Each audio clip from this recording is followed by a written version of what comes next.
Good morning, good afternoon, everybody. Welcome to another episode of the Jason's Take On podcast series, where myself, Jason Noble, here in sunny or not so sunny London, and Jason Whitehead over in the US are going to talk about some of the current topics, big challenges that we're seeing in the world of customer success in 2020. So a hello and a welcome from myself, Jason Noble. As I said, I'm based here in the UK, currently working as VP of Customer Success for Vinley Limited, working in the good world of connected cars. I'll let Jason do a little intro for himself as well now. Yep. Hi, everyone. I'm Jason Whitehead, based over in Washington, D.C. I am the CEO and founder of TriTons, a consulting and training company in customer success, and co-founder of CS Mastermind, a subscription-based training and professional development program for CS professionals and leaders. So I'm really excited to be here again for another episode with my good pal, Jason. Excellent. Thank you very much, Jason. I think if we look at kind of our first episode that we did for 2020, it was about kind of what 2020, what we saw as the trends, the challenges, and some of the big, bold actions that we'd be taking. What we're going to do is really follow on from that episode now and spend today just going through a conversation that Jason and I have had before around how customer success fits into your organization in 2020. So what are the things that you're doing organizational wise, some of the challenges, the strategies, and how does it fit in the organization? What are the things we're trying to do? We will be sharing the podcast across all the different podcast channels, so please do have a listen on those, and we'll be sharing these links across Twitter and LinkedIn as well. And don't forget, we were really keen to have a lot of guest speakers as well, so we've got some really exciting guest podcasts that we're releasing over the coming weeks. But if anyone would like to be a guest on one of our episodes, please do reach out to either of us. Let us know and what your kind of topic of choice is, and we'll talk you through kind of what the agenda would be and how we do that. But jumping right in, so we're going to talk about how customer success fits into your organization to this year, 2020, going forward. But really the bold challenge question, you know that we like to do these bold challenges and give you guys kind of a big question and ask to take away. But what bold changes can you make today to better embed a customer success culture across your organization in 2020? So we'll be talking through some of our ideas and thoughts on this, but we'd really like to get an idea of what you think there as our listeners. And please do come back and let us know what you think. So I'll jump in with the first question then, and I'll post it over to you, Jason, which I think is going against what we put in our agenda, but never mind. Jason, first one for you. How do you think customer success fits into organizations today? And more importantly, does it fit in well? Do we do it good enough? You know, it's been fun being in this industry for so long, just seeing even over the past 7-8 years how much progress it's made. And I think we have made a lot of progress within the CS community. But you know, and I think within the CS group, you see so many people looking for jobs on LinkedIn. It's becoming very popular. But I still think there's a lot of work to be done, and we still really haven't broken through all the barriers yet. And you know, I think we understand customer success, and we have all of our conferences and more books coming out every day, and all this great stuff. But there's, you know, there's still a lot about it that CEOs and venture capitalists and other business leaders really don't know about customer success. And either they're not talking about it, or they're talking about it in very immature terms, I would say. You know, they're still trying to figure out what this means, and they have some idea, but they don't see it as an earth-shattering change to their business yet. And I think that, you know, we're rating the visibility about customer success, but we're not rating it fast enough, you know, to borrow a phrase of yours here. And, you know, there's still a lot of business leaders who just don't get it, or I hear all the time, oh, we were told to do it. And sometimes we're told by investors, but they don't really put forth the effort. They're trying to give it some lip service here, but they don't give it all the resources to make it happen. So it really doesn't go anywhere. And there's still a lot of instances where CS departments get funded and then cut after a short time. And I've seen that multiple times. So that's kind of a long-winded way of saying, you know, I think the answer is we've made a lot of progress, but it's not yet where it needs to be. We're not quite there yet, and there's still a lot of work to do. And I think, you know, for me, you know, a clear way to tell if we're really where we need to be is until we start to see people outside the customer success department, you know, in marketing and sales and product, until they can accurately describe what it is and effectively advocate for customer success, you don't really have what you need. And I think then you know, as right now, there's a lot of still preaching to convert it, but that's sort of my thought. You know, do you have any reflections on that, Jason? Yeah, I think that preaching to the convert is a really interesting one, because one of the great things that we've got in customer success as a discipline in industry is a phenomenal network of kind of execs, of customer success professionals, of people coming into the trade and the art that understand why we're doing it. But I think it's a relatively small set compared to the bigger business community, and it's how do we break outside of that group that we know it, we understand it, we're beginning to see it break out, but how do we expand that, and how do we increase the momentum? So I think that's really got to be the big focus for a lot of organizations this year.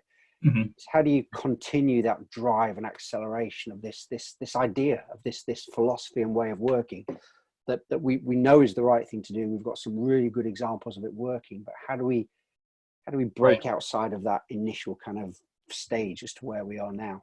Yeah, I agree. And I think that sort of leads to the next question, which is, is CS even living up to its hype? I mean, let's take a really honest and frank look here, because we're doing a lot of great stuff and we've made a lot of progress, but are we really delivering on the promise and the vision yet? And I think customer success has a bold vision and it has great potential, but are we there yet? Are we really delivering? What are your thoughts? Yeah, it's a great question, that, and one that I don't want to say it depends as the answer. I mean, I don't think we're living up to the hype yet. So we're getting there. We've made some massive inroads, but we're not there yet. And I don't think we're hitting what people's expectations are as to what it should be delivering. In all cases, in some, there are absolutely some instances where it is delivering. It's delivering the outcomes the business want, the customers want. But more generally, I don't think it's there yet. And I think there is still a lot where we're still trying to figure out things, trying to figure out the best approach, the best framework, trying to standardize, consolidate the way things are. And I don't think we're all 100% sure of what the outcomes are that we want to see yet. Both outcomes for us as businesses, and this is outcomes beyond just growth and financial outcomes, but what do we want? What do our investors want from it? And more importantly, how do we, are we able to properly understand and articulate what outcomes mean for our customers, and what the impact of customer success is for our customers? And again, there are some phenomenal examples where we are doing that, but I think more generally we're not there yet. So there's a lot of work still to be done on this. Yeah, I agree with that. And I think, there's also still a lot of times where, conversations with customers aren't really moving past the software, the product yet. There's still a lot of feature function piece. And I think related to that, there's still a lot where, the customers just don't see the relevance of the customer success function. And, if I'm a customer, I put on my customer hat for a minute. Some of my vendors have customer success teams and they're all doing it a little bit differently, and it all means something different. And some may be doing it great, others not so great. And some don't do it at all. So it doesn't always seem like a consistent imperative. So I think there's still a lot there. And another piece here, and this is maybe a little bit hard for some people to hear, and some people may not agree with it, but there's also still a lot of people who are just really not qualified to deliver good customer success services, or they're not passionate about it, or they're just not good at it, and you find that in every role. I mean, you find people who are not good at sales and people who are not good at marketing, but go into those professions because they enjoy it. But I think as customer success professionals, we need to take a real solid look at that and just say, do we have people that might be in the wrong role? Or, I think one that we see time and again is that there's a lot of people that lack the experience and direction that they need, and lack the mentorship they need. So they've been put in a position to deliver customer success, whatever that may or may not be, but they really haven't been enabled to do it. So sort of almost like they've been set up to fail. And there's some people who are jumping on the bandwagon because it sounds good. And Jason, you and I have had this conversation too.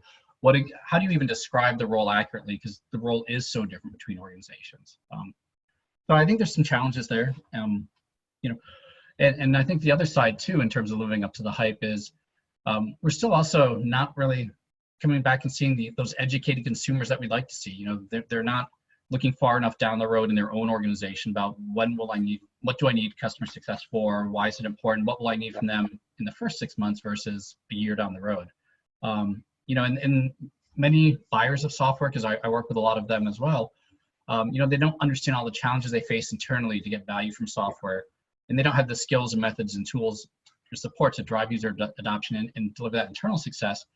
So they're not necessarily having what they need, and their customer success professionals aren't always delivering it. That's kind of a big challenge there. And there's still this big disconnect, I think, between what the hype and the vision is versus what customers are asking and expecting for, and what's the results for both the customer and the software vendor. I think you're so right there. And I think we are seeing these these gaps across all of these different areas. As I said, I think those gaps are closing, but we still have got some big fundamental gaps. And I think one other area that we haven't touched about is how we're selling. And I think in a lot of instances, we're still trying to sell products, but we're not selling solutions that solve problems and deliver outcomes. And I think that, again, we're seeing changes there. And it isn't just about individual sales reps, but it's about having approaches that are kind of more used to selling big enterprise on-premise software services rather than solutions and things that solve customer problems and deliver outcomes. So I think it's really trying to understand our approach to how we're selling, and really look at kind of the methodologies we're using, the conversations, the consultative approach, and also how we're incentivizing our sales guys as well. I think you often see kind of a short-term sales mentality still, or about meeting quarterly targets, quarterly numbers, and it may be an investor focus, an exec focus, and there's the pressure to do that when really what everybody's looking for, including our sales teams, are long-term customers driving increasing lifetime value, but also renewals. So really trying to get, yes, we want to sign, but we also want the customer to sign again in a year or 2 years and to keep going through that renewal cycle with us.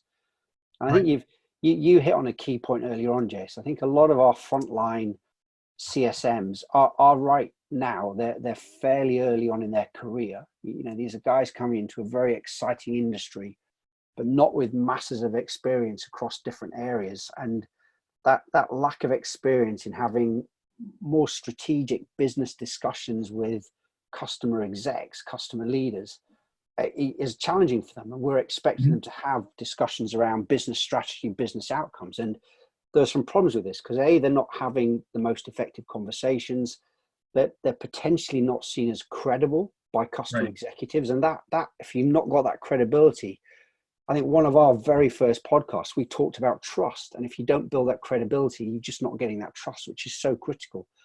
But they also don't know the right questions to ask. And they don't know how to challenge the customer. And they're also that, they're uncomfortable when it comes to challenging the customer's traditional way of thinking. Don't forget that quite often we're trying to change our customers' behavior, and that requires you to really come with some big questions, right? And helping our customers understand they've got new ways to achieve their goals and outcomes, right? And really help driving that and getting closer to the customer's way of thinking and their perspective. And I think that is so important to do that. Yeah, and one of the ironies I think is that more junior CSMs, but actually any CSM, that holds back and doesn't ask these tough, challenging questions. When you ask those tough, challenging questions and you start to shape their thinking, start to get them to see things in a new way, your customers, they appreciate it. And suddenly, by asking the challenging questions, your credibility goes up. So it's sort of this chicken and the egg issue that, well, I don't feel I'm credible, so I'm not asking the questions. But as soon as I ask the questions, I'm going to be credible. And it's just kind of interesting. It is how you break out from that almost cyclical problem, isn't it? Like you say, it's chicken versus egg, and we just need something to help us break out of it. Exactly. I really loved what you said too about the focus on short-term selling, because I think that's still going on. I've had sales folks work for me, and I have family members who are sales folks. And what I consistently hear to this day is every salesperson out there, they work their comp plan. They have different expectations on them at the front end of the spear, sort of, for growing your business. And if your comp plan and your incentive plan is really just focused on, churn and burn kind of thing, as opposed to that long-term renewal. And I think maybe even moving away from the term renewal, but it's an ongoing sale, to an existing customer, and getting people's head around, I have to sell to someone in my organization has to sell to this customer every month, every quarter, every year, whatever your piece is. And until the executives and the CEOs and the heads of sales change incentive plans to reward that behavior and that mindset, you're really not going to get that long-term success from your customers that you want. So. Let me kind of throw the next one over to you, Jason. Based on this, how do we do things differently? What do we have to do as customer success teams and leaders differently in 2020? If we've got these challenges, what should we do to fix them? And how do you start doing it? Because there's some big asks here. Yeah. And really, focusing on the internal side, I think there's still huge, and for lack of a better phrase, the internal alignment issues. There's either disconnects between sales and product and marketing and everyone and customer success, or the other departments are so focused on their own pieces they don't really understand it, and they aren't presenting it accurately and effectively to customers. So I think it starts with you need to be really honest and transparent and have good conversations with peers and managers and team members, and upwards, sidewards, and downwards, and really about what's working for our customers, what's working for customer success, what's working for our customers. And I think we need to be really prepared to ask some bold questions internally. And and we need to be empowered to ask those questions. And a lot of these need to come from customer success, because no one else is going to do it. And it can be difficult to do as well, can't it? I think it does require that kind of experience to allow you to do that, because a lot of people are uncomfortable doing that. Yeah, and through discomfort comes growth, and you've got to really be comfortable pushing the envelope a little bit, but you need to do it in a respectful and insightful way, and not just doing it in a way that's going to get people to put up their defenses. And I think in most organizations, though, if I'm not even head of CS, if I'm a frontline staff person or a CS manager or supervisor leader there, there's some personal risk to me to do that. And I think what you really need then is CEOs need to really embrace this idea is that implementing a customer success program is more than just setting up a customer success department. It really is about disruptive and transformational to the organization. It's about trying to get the whole organization to really focus on these same things. And as a CEO, you need to encourage this and recognize that this is the direction that businesses are going, that with the subscription business model, if you don't make these changes and deliver on the customer outcomes, you're not going to have your customers for long. And that's hard for a lot of CEOs, especially, I think folks in startups who maybe have never been a CEO before, or who've come from other startups that have done fairly well with customer success and get it now, they may be in a different place. But so I think you need, some of the more established CEOs and more established industries struggle. But I think related to that too is your CS leader needs to be a risk taker. You've got to try new things, and you've got to be bold. I mean, that's why we say this, include this in the podcast. And you've got to be prepared to fail, because you're going to have to try some stuff and learn what works in your organization, learn what doesn't work. And you may try things slightly differently than you've done it before. But this is not happening enough in customer success. I think there's still a lot of people that are playing it safe or trying to just do the stuff that we've always done before. And I think sort of related to that, just to sum it up, is this really does come down to you need to focus more on outreach to marketing sales and getting them to focus more on educating customers from the very start of the sales process, from the very start of awareness with customers about the customer's needs, take the long-term view toward their own outcomes and success. You need to shift the customer mindset away from just feature and function to really looking at business outcomes. And then you as an organization and your customer success team and everyone being aligned needs to deliver that. And I think if you can educate your customers about how to be better consumers and to focus on long-term outcomes, then you can position yourself differently than your competition. So those are just some of my thoughts. But let me ask you now. So as a CS leader, how do you get CEOs to really get it and lead this effort to embed a customer success across the entire organization? What do you need to do as a CS leader to get your CEO to pilot? I love this because really, loads of organizations that I've been lucky enough to work with have had the kind of initial sponsorship from the CEO, the initial buy into it, and then some challenges as you run onto it. Others have had that initial and ongoing sponsorship, and I think it does vary organization to organization. I think really what you're looking for is that your CEO is ultimately there leading the whole customer focus, customer centric journey, customer centricity, the whole idea that you're on to put the customer at the center of the business, and what customer success means. And you're really there to help guide and support your business leader to help take them on that journey. And I think you need to have, it's about making them successful in their own right. So you're helping lead them through it. And I think you need to have very, very direct discussions and ask the tough questions early on to really get the CEO to understand and to think about how important is this to them, how important is this to the business, to our customers and to the investors, and what tough decisions are they prepared to do, what level of investment they're prepared to make. But do these as early on as you can. I think too often the CS leaders come in quite late in the game when a lot of decisions have already been made, and it can be quite difficult to dig your way out of some problems. But you've still got to be able to come up and be bold and ask those very challenging questions and really push forward with it. Yeah. And I think you really have to do it to be very, very collaborative. You don't want people to be defensive. So you've got to, it's not identifying issues and looking for kind of blame and everything. It's, what do we do? This is what we need to do to work together to achieve this success for us, for our customers. And I think there's a couple of examples that I've worked with. There's some negative examples working with operations teams where I think, and at the same time, I've seen success be part of an operations function. And currently it is where I am now. I'm part of an operations function. It's working very well. Mm-hmm. But I've seen a good example of where operations were too focused on inwardly facing metrics to the detriment of what we were trying to drive with customers. So they were too focused on targets they're giving themselves about things that didn't mean as much to customers than values that meant more to customers. And that was very challenging. So you were working at loggerheads for start with both as conflicting objectives almost. With sales, I've seen a really good example, and also with product, where we started doing our executive business reviews, our customer value reviews, and actually brought sales and product into those meetings and actually drove a lot more collaboration and engagement across the board through those, and actually got our product team ultimately running their own customer advisory forums, customer advisory boards with customers that they weren't doing before we'd started doing these. So we used customer success as that catalyst to kickstart a number of these other events. And the collaboration with sales, we took it from these customer meetings to then be an internal process where we would catch up with sales on a weekly basis and understand challenges they'd had in the week, challenges we'd had, how we could help each other, but really drive that we're all working towards these common goals. So that really, really helped. And I think you do need sometimes to ask the hard questions about this. I think there's an example you've got there, Jason, as well.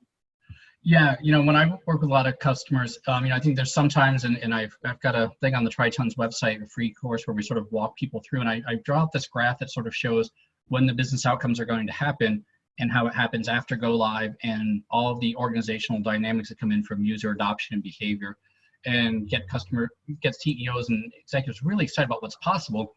And then we shift from there into the conversation about, well, what does it take to make this happen? How are you going to do this? And what is it you're prepared to do?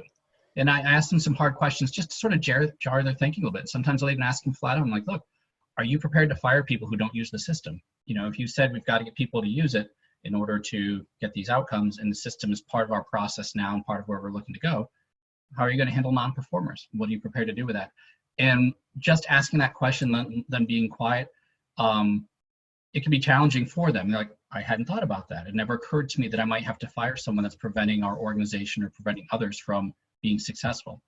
And that leads to a whole bunch of other questions. So I think being comfortable asking some tough questions is really key. And I recommend too, trying to ask questions like, how are you going to achieve this if people don't use it? Or how are you going to get people to use it if they've never used systems before? And get them to think about it more. I'm reading a great book where they talk about forced empathy and getting them to understand some of the challenges that people have. And I think you need to do that. Let me throw out to you, when it comes to really getting it and embedding this across cultures, can you mandate it? As the CEO, can you make that happen? Or what are your thoughts on that? Yeah, it's an interesting one, because mandating it, I think mandatory is always a word that a lot of people kind of shy away from and don't like forcing people to do things. But I think it's important. I think to your last question, what do you do if people don't follow this new way of working? I think you've got to mandate it. I think you've got to put in place processes that help people understand why you're doing it. It isn't. We're not just using this or doing this for no particular reason. We're trying to drive Right. benefit for us, for our customers. But you've got to articulate that. Make sure everyone understands that. And I think then once you've got that it isn't about mandating. It's about getting people's buy-in to it. And I think that's a much better terminology. Yeah. And I think part of that is having teams to have shared customer goals. If we're all working to common customer goals, that makes it a lot easier to understand why we're changing this and why we need to get this buy-in to do it.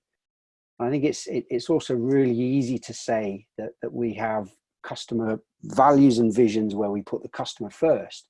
And that is really important, but it's quite difficult to then actually demonstrate that you're putting the customer the customer's success, Right. not just the customer, at the center of everything we do, and make sure that we're not just playing lip service to it. And I think that's the important thing. We've talked about customer centricity before, and it really is, for me, a big part of customer centricity is being on the same journey as your customers, so that you're as responsive to change in their organization as they are.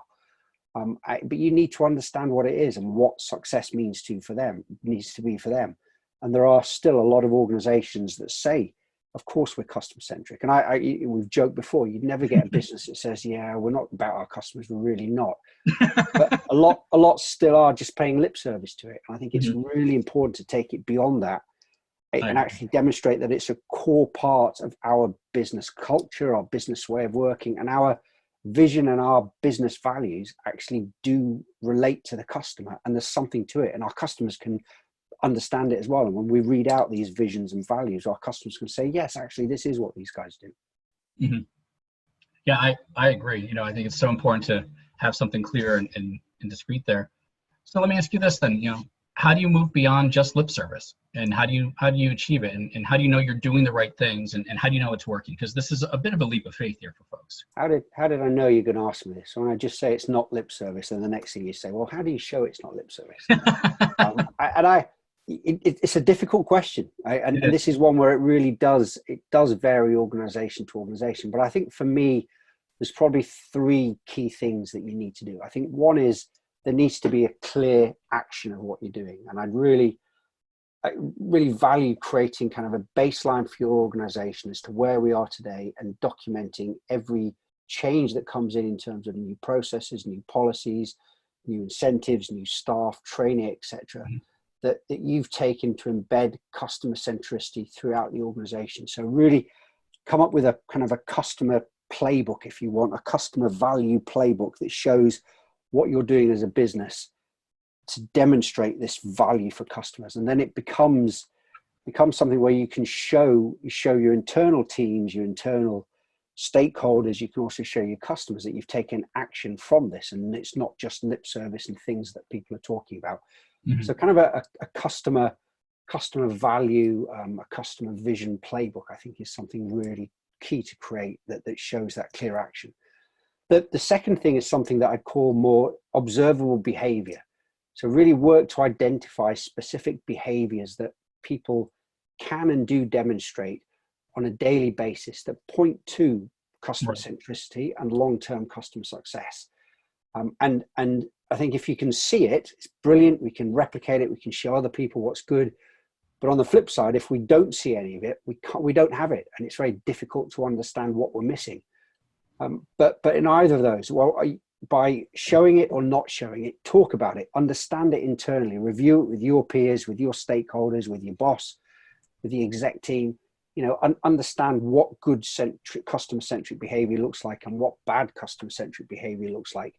And review that regularly, make it more of a dynamic thing so that we can learn, adjust, and keep changing. And I think that is really key. So the second one around this idea of observable behavior. And then the third one, really not a surprise, it's making sure that you're there to measure those results of these changes that you're putting through. Make sure that you've got a way to measure the frequency, the reliability of the actions and behaviors. And then also, and I think as importantly, measure the impact and the results, so ultimately the outcomes. Yes, we've done this, we've seen the reliability, it's happening every day, but this is what the impact is. This is what the impact is for us as a business. This is what the impact is for our customers. And I think that's really important. Some of these measurements will be more inwardly facing when you can look at return on investment, you can look at churn metrics, you can look at revenue growth. Some of the results absolutely need to be for your customers. So we've got to measure a report for our customers that shows how they're achieving their outcomes that they've defined with us, working with us. So report back on how well and how quickly they're achieving the outcomes that they expected. And some other internal measures that you can use to look at more individual and group performance and the impact of that on the organization. We really need to give our teams and the people in those teams a feedback mechanism that they can, and a measurement that they can use to be aware of how their behavior is impacting the business, understand what works, what doesn't work, and similarly for individuals to be able to make adjustments going forward and keep it as an iterative process. be on a kind of a continual improvement cycle. I'm a big fan of continual improvement. I've seen it for many years in the world of kind of service management, service delivery. But I think as an individual, it's something that's so important as well. We talk a lot about agile development, iterative development to keep improving what our technologies are doing. But the same applies to you as an individual. It's that continual learning, the continual education. Yeah, there's so much there that you said that I really agree with. And, what I like what you just said around too, the internal measures and getting people to realize how their activity impacts the rest of the organization, the other people there. And like I said, we often find, like, if you have someone who's using a software system in a way that they're a great individual performer, but they're preventing other people from achieving their jobs, or preventing the organization as a whole from doing it. Maybe they're putting data in late, maybe they're putting in the way that's good for them or something else, then they've actually been a net negative for the organization, and that's not healthy. And that can be a difficult thing for people to see, can't it? I think there's a lot of people that, you've got to be very honest with yourself and understand what it's having, what impact it's having elsewhere, and why you're doing it or not doing it. Yeah, and some people are not aware of it. Like you said, that feedback mechanism, sometimes it's habit, or sometimes incentive plans and reward structures, and not just compensation, but what is your boss praising you for? Oh, when I do this, my boss leaves me alone, and when I do this, my boss gives me something nice. And two other things there that I really like, because you mentioned a while ago too, like the importance of buy-in. And when I hear the words buy-in and commitment, when someone starts to say that, I always pause and say, let's talk about what those words mean for you in this organization and what that looks like. Because, that's sort of one of those words that's kind of like nails on a chalkboard for me. If you can't define it and you can't articulate it and you can't ask for the specific actions and behaviors you want, you don't have it. So, I've often said, buy-in without resources, action, behaviors is bullshit. You don't have it. That is the definition of lip service in my mind. It is absolutely, and I think it's something that you've got to be aware of it as well. And it is difficult shifting. As you said, all businesses are going to be saying they're about their customers, but actually shifting that from being just something that you say to something that you do and can show results from is so important. Yep, I agree. Let me give you kind of another question here, Jace. How would you, and kind of what big, bold change would you like to see organizations make in 2020? We've talked about a number of challenges here about the way businesses work, about some of the hype that we're not yet living up to, but what are some of the things that you think businesses should be doing this year? Oh, I tell you what I'd love to see, again, at this organizational level, I want to really see a lot of bold changes on the part of the CEO, where they're doing more to embed a customer success culture, not a department, but the culture and practices in the sales process from the very beginning. I think it really needs to start right up front when we're engaging customers, and a bit with marketing too. But really, the sooner you can get sales and customers both focusing on their long-term business outcomes for the customer, the easier it will be to drive it down throughout both organizations. So if customers are asking for that, if they're buying on how are you going to ensure my long-term outcomes, how are you going to make me successful 3, 5, 10 years down the road? What do you do differently? Show me the processes and tools and resources that you bring. Great. And I think that's going to make a difference. So I think the more that CEOs can embed that culture all the way down is going to be absolutely, critical. And I think also having businesses learn to sell on business outcomes and to move away from feature function and even just, potential benefits, but really those long-term outcomes. And, when they say, oh, here's how this benefits you. Well, tell me, how does that benefit me in 1 year or 3 years or 5 years? Tell me, what is it I need to do to achieve those benefits? And get the customer to buy on business outcomes and really get everyone focused on delivering those. And, we've had some great guests on the podcast, and, I'm thinking back when we had Dave Jackson, I was talking about getting product-led customer success and getting the product team to try and build in functionality or other materials inherent in the product to help deliver that success and make it easier for the customer and for everyone else.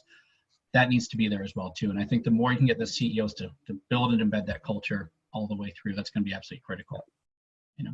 But now let me ask you, shifting from the organizational level, what big, bold changes would you like to see customer success leaders make in 2020? So moving down a level. Yeah, I think there's quite a lot. And I think, CS leaders over the last couple of years has been on a big change and journey themselves. And there's some really great work that's been done. But I think some of the things that we need to kind of really push to do more of or do better now are really help articulate better and demonstrate the value of what the organization's customer success team is doing for other teams and departments within the business. And I think that's important. So it's not this, what is customer success as a philosophy and way of working about, but what is the customer success team doing and helping other teams in the business with? And I think that's really important. And actually making sure that you're both working to these aligned goals, making sure that we understand why we're doing this and why they're doing this. I talked about operations and customer success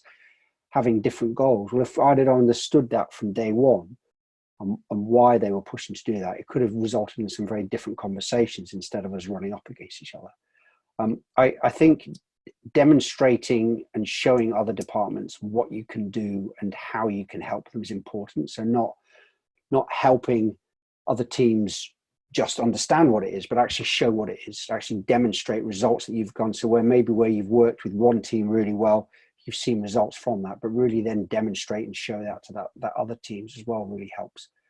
And I think as part of this, in your kind of internal customer success mandate for your business, for your own teams, your team members, one of the things here should be, how do we help other departments achieve customer success?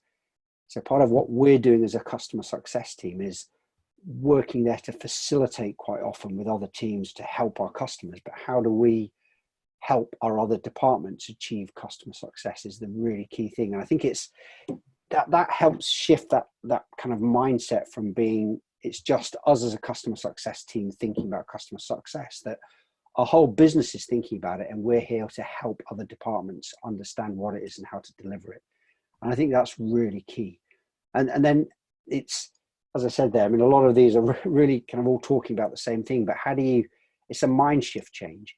How do you get people to first think about our customers' success and not just about our customer success department?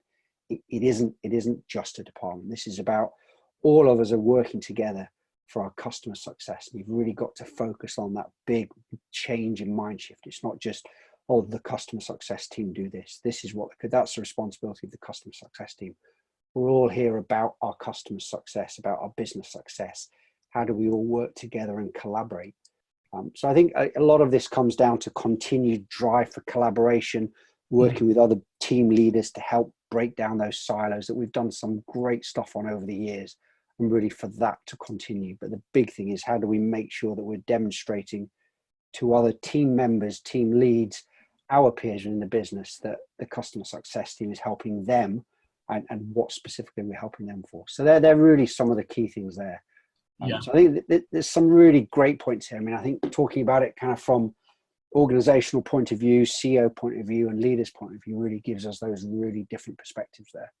Yeah, absolutely. And I think just through this conversation, we see, customer success has come a really long way in a very short amount of time, and it's doing great things, and it's trying to get momentum. And I think the more that we as professionals and in the industry can continue to move things forward and take these bold actions, I think some really great things are going to happen. So I'm excited about 2020 and what's going to happen in the years to come as well too. So really cool. And I can't believe it's the middle of February already, or nearly the end of February. It's scary. Exactly. So why don't you finish off the episode with our bold recap? Absolutely. So kind of the bold recap. Don't forget, guys, we want feedback from you guys. Let us know what changes you're going to make regarding this. So what bold changes can you make today to better embed a customer success culture across your organization in 2020?